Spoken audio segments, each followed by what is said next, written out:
বাচ্চারা, তাড়াতাড়ি খাবার খেয়ে নাও। খাবার ঠান্ডা হয়ে গেলে আর খেতে ভালো লাগবে না। তাড়াতাড়ি খেয়ে নাও।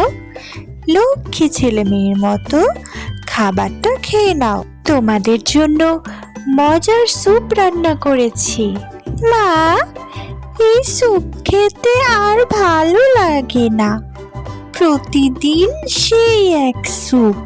মা, আমার ইলিশ মাছ খেতে খুব ইচ্ছে করছে। কতদিন হলো ইলিশ মাছ খাই না। হ্যাঁ মা, আমারও আর স্যুপ খেতে ভালো লাগছে না। ইলিশ মাছ খেতে খুব ইচ্ছে করছে মা। কতদিন ইলিশ খাই না। তাহলে আমি অনেক খুশি হব মা, ইলিশ মাছ খাবো। বাচ্চারা, আমাদের আর্থিক অবস্থা অতটা ভালো নয় যে আমরা বাজার থেকে ইলিশ মাছ কিনে খাবো। আর তোমাদের বাবাও আর বেঁচে নেই। আমি এখন কি করব বলো তো? এই জঙ্গলের মধ্যে তোমাদের জন্য অনেক কষ্ট করে আমি খাবার খুঁজে আনি। তোমরা স্যুপটুকু খেয়ে নাও লক্ষ্মী ছেলে মেয়ের মতো। আমি জঙ্গলে খুঁজে দেখব কোথাও কেউ ইলিশ বিক্রি করে কিনা। এখানে তো আশেপাশে কোনো বাজারও নেই। জঙ্গলের বাইরে গিয়ে ইলিশ কিনে আনতে হবে। তোমাদেরকে একা রেখে জঙ্গলের বাইরেও আমি যেতে চাচ্ছি না। এখন যে কি করি, এটা তো মহা মুশকিলে পড়লাম। তোমরা মন খারাপ করো না, দেখছি কি করা যায়। বন্ধুরা, তারপরে মা টুনি পাখি জঙ্গলের মধ্যে ইলিশ মাছ খোঁজার উদ্দেশ্যে গেল। বন্ধুরা, টুনি পাখি তখন পুরো জঙ্গলে ইলিশ মাছ খুঁজতে লাগলো যে সে কোথাও একটা দোকান বা বাজার পায় কিনা। কিন্তু জঙ্গলে কোথাও সে দোকান বা বাজার পেল না যেখান থেকে সে ইলিশ মাছ কিনতে পারবে। বন্ধুরা, এমন সময় সে একটা পুকুরের পাশে এসে বসলো।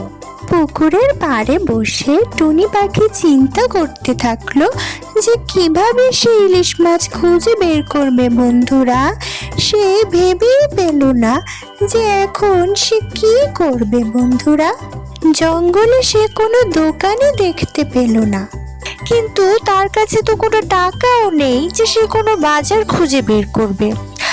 আর নদী পুকুর কোথাও সে মাছ দেখতে পেল না। বন্ধুরা, তাই বসে বসে শুধুই চিন্তা করতে লাগলো যে এখন সে কি করবে। বন্ধুরা, বাচ্চারা যে মন খারাপ করবে, এটাই সে ভাবতে লাগলো। বাচ্চাগুলো আমার জন্য অপেক্ষা করছে। ওদের জন্য যদি ইলিশ মাছ না নিয়ে যেতে পারি, ওরা তো ভীষণ মন খারাপ করবে। পুরো জঙ্গল খুঁজেও কোথাও ইলিশ মাছ পেলাম না। এই যে বড় চিন্তার বিষয়। আশেপাশে একটা দোকানও দেখতে পেলাম না। আমি এখন কি করতে পারি? হঠাৎ পুকুরে ম্যাজিক শুরু হলো। বন্ধুরা, ম্যাজিকের মাধ্যমে পুকুরে হঠাৎ বড় বড় ইলিশ মাছ দেখা গেল। বন্ধুরা, এটা যে অবাক করা বিষয়।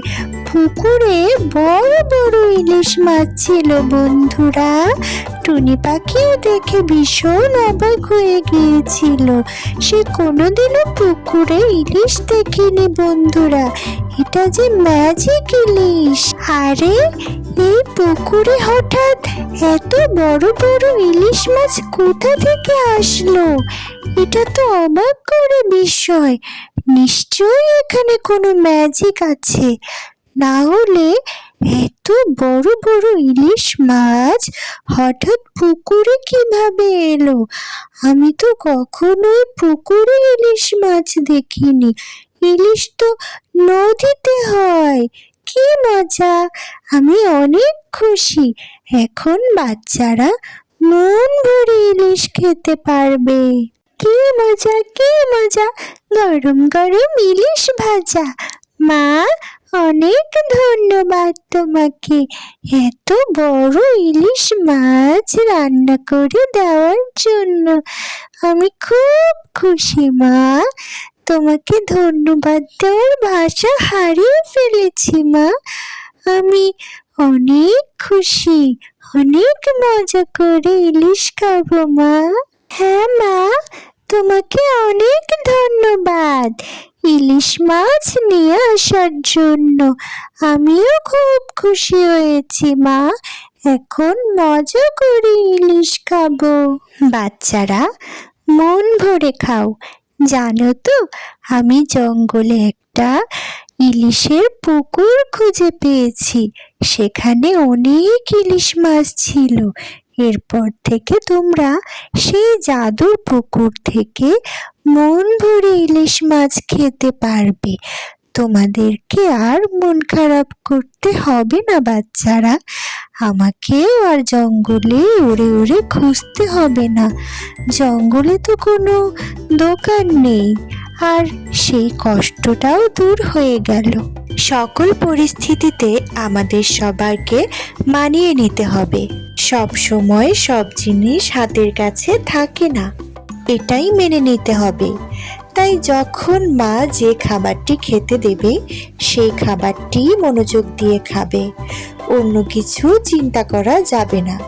জীবনে আমাদের যা আছে তাই নিয়ে সন্তুষ্ট থাকতে হবে বাচ্চারা।